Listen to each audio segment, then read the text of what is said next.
And with that, I'd like to welcome Dr. Karsten Rolle to join me up here, who's going to present the latest piece of research that Dr. Frank already mentioned at the start.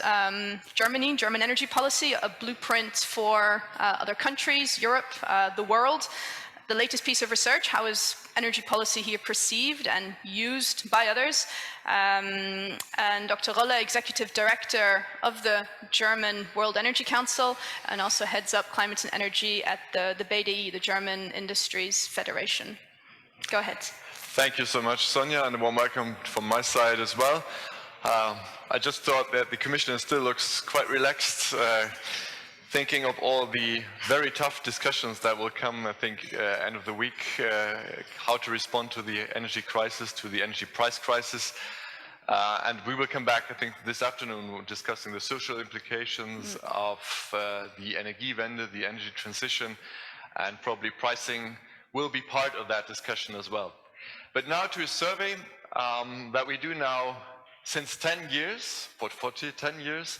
We did it first in 2011, in the year of the Energiewende, and the year when the term Energiewende actually made its way in many languages. It's now taken up in English, French, Spanish, and so forth. At that time, it was mainly associated with the nuclear phase-out of the year, maybe even more than with the energy concept of 2010, which was basically the foundation of the energy policy of the following years. But over the years, every second year, we actually repeated the exercise, German energy transition, a blueprint to the world. And it's not that much about who's right or wrong. I think these surveys actually help to shape the perception of Energiewende. We ourselves want German Energiewende to be seen as a good example to others. And that's why we asked at that time the question to the rest of the network of the World Energy Council, how do you see German Energiewende? Is it a blueprint? Is it a good example for your policies? Are parts of that worth being observed more closely? And this year, yesterday, we just published this year's new survey, and there are, I think, some very interesting results in it that I'd like to show and present. Not all of them today. I think in the next 20-25 minutes it will be 12 questions, 12 answers. I want to show in the full report there's roughly 20 questions. So if you have more time, you'd like to watch it and read it on our newspaper. Now,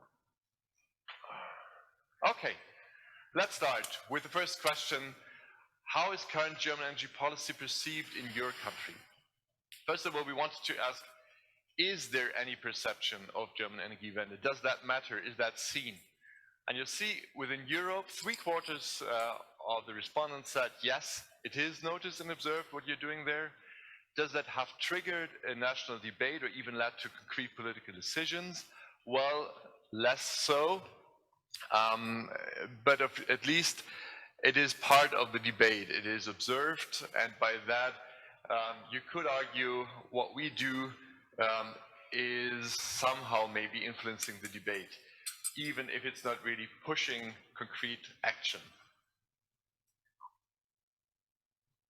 The second question, building on that, how do you assess the feasibility of the German energy goals? There were a couple of answers. We picked now just 3 for this chart. And what I found quite striking and interesting is the difference in how German energy and the goals are perceived. On the one hand side, you see almost all, 95% of the answers that said yes, the share of renewables, that's something that is likely to be implemented. We associate Germany with renewables, especially when it comes to the share of renewables in electricity, but here it was also asked for renewables in gross final energy demand. So renewables and Germany is something that goes together in people's minds all over the world. Asking for the greenhouse gas emission reductions, whether it is by 2030 or by 2045, there's a lot more skepticism. 2/3 of the respondents said, well, whether Germany will reach its tough targets, that is maybe not that likely to happen. And that is, I think, one of the first findings, as I said, renewables Nuclear phase out is something that goes together in people's minds, and also something people believe Germany is quite successful in implementing it. When it comes to the broader climate policy picture, to greenhouse gas emission goals, there's more skepticism. Now, what impacts the German Energiewende beyond energy? Again, a couple of possible answers, and you see two that are standing out on the positive side, and these are innovation.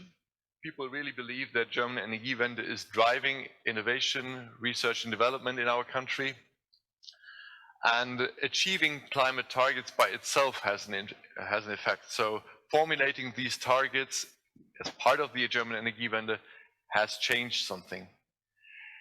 More skepticism, on the other hand side, is when it comes to security of supply and economic prosperity. Together with job creation, I think you can put these two together. And you could argue, is that right or wrong? At the moment, I think, at least when you look at the statistics, security of supply is very high. When it comes to electricity, there's hardly interruptions compared to other countries. We're, again, very, very well performing. But looking into the future, of course, this might not stay as it is. We see challenges to come with the coal phase out together with the nuclear phase out. How can we really make sure that security of supply is prevailed?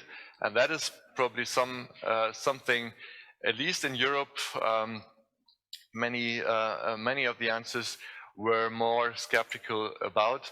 And that is, I think, rightly so. That are some of the issues that have to be solved also for the next 4 years, as the previous discussion has showed. Now, that is the question that gives the whole survey its name, the blueprint question. That we phrase, could the current German energy policy serve as a blueprint for the world? And we're doing this exercise, as I said, now for 10 years. The beginning, in 2011, people were quite skeptical. There were answers like, German Energiewende, that's something you could afford, you can do, but that's not the blueprint for our country, that's not the blueprint for the world. Now I think there's a little bit more differentiation in it. Now you see a bit more than a quarter of the answers, 28%, saying, yes, German energy policy could serve as a blueprint for the world. The majority actually says, well, parts of it could serve as a blueprint, others maybe not. And 18% said, no, we don't see Germany as really the blueprint. There are other examples where we could look for. The first time this time, we also looked for the age of the answers. If you go back for a second, that was the right part of the chart. Maybe not surprisingly, but quite clearly, younger people answering the questionnaire were a lot more optimistic in their view on German energy policy compared to those agers over 50, the blue ones. So it also depends on age, not only from the region where you come from, how you actually look on energy policy, climate policies in Germany and elsewhere. This one. Why did these respondents actually see Energiewende maybe not as a blueprint? So from those 18% that we saw that were more skeptical, parts of the answers, that's 3 quotes here, Germany policy is very expensive. Others said, well, maybe the conditions, for instance, in Africa, are very different. Not only the motivation, but really the prerequisites that you need to build on something like a German Energiewende are not comparable. And another one from New Zealand, interestingly enough, without nuclear being part of there, said, well, nuclear energy is likely to be necessary, at least in some countries in the world, in addition to renewables. Maybe that's why it's not that much of an example. Now, what parts are most interesting? Which parts of German energy policy do you believe your country could adopt? Very striking, I think, one of the successful parts of the last coalition, the coal phase out, with broad consensus, with the committee, with a lot of discussions around, with a lot of money actually being spent in the next years to come to balance out the social implications of the coal phase out. That is something that was most referred to from many countries around the world. Of course, there are many countries that actually are using coal, but the way Germany, as a country with a strong role in coal, has actually managed to balance out the different interests is probably something, at least, that seems to be interesting for other countries as well. And that's why that was mentioned most often. Number two, share of renewables. Again, that's, I think, something that is strongly associated with Germany. And the least, on the other hand side, you see the nuclear phase out is not that much, similarly to the greenhouse gas emissions. That is something people think Germany could be the country to look at.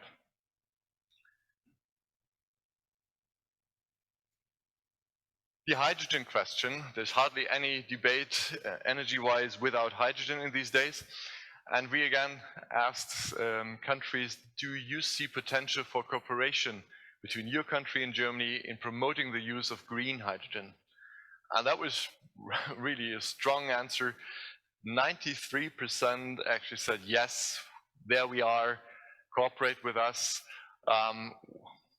Also by the answers, most of them from the supply side, yes, we can produce green hydrogen, we have good conditions for renewables, please come, please cooperate with us. That is something I think that was extremely strong in the answers. Maybe can get back to that when it comes to what are the extra costs of green hydrogen, who else beyond Germany might drive these markets. But at least there's huge interest to do this together with us. Also maybe driven by the 2 billion of the German government devoted to international projects on green hydrogen. In your country, what is the main driver of the energy transition? And again, there's some change over the years, especially when it comes to the non-EU countries. Also 2 years ago, within the EU, climate protection was the main driver of the energy transition. Very clearly so, it's in every newspaper, it's part of the political debate, but out of Europe, in the past at least, availability of energy, energy security, economic growth were mentioned even more so, driving their energy transitions in Africa, in Asia. And with this survey, this has again changed a bit. Also out of Europe, climate protection was not mentioned as the main driver of these energy transition processes, which is quite interesting and maybe a good signal, at least when it comes to COP and when it comes to global achievements. In your country, is there a willingness to pay a higher energy price for climate protection measures? This is a question we also raised for several years now, and you see more or less 60%, both in industry as well as by population, say, no, there is not. More or less, a bit more than a third say, maybe a little bit, up to 20% more. But the vast majority says, well, yes, we want these climate targets being achieved, but when it comes to extra cost, are you willing to bear the burden? There's not really that strong acceptance, and this is obviously a bias that has to be overcome, and that makes the whole thing so tricky.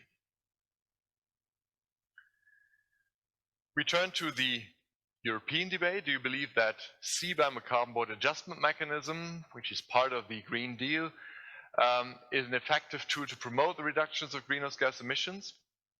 Now, within the EU, the responses were very positive. Maybe not surprisingly so. It's one instrument to make sure that higher prices within the European Union may not conflict with lower carbon prices outside.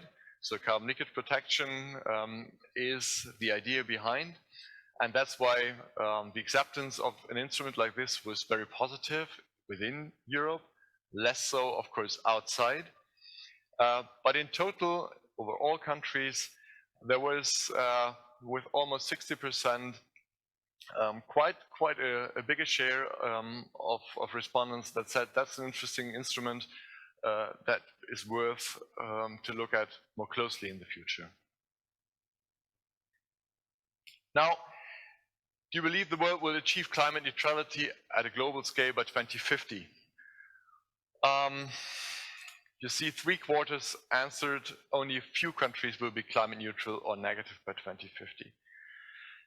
Here, whenever it comes to the climate neutrality, when it comes to greenhouse gas emission targets, the responses were still quite pessimistic.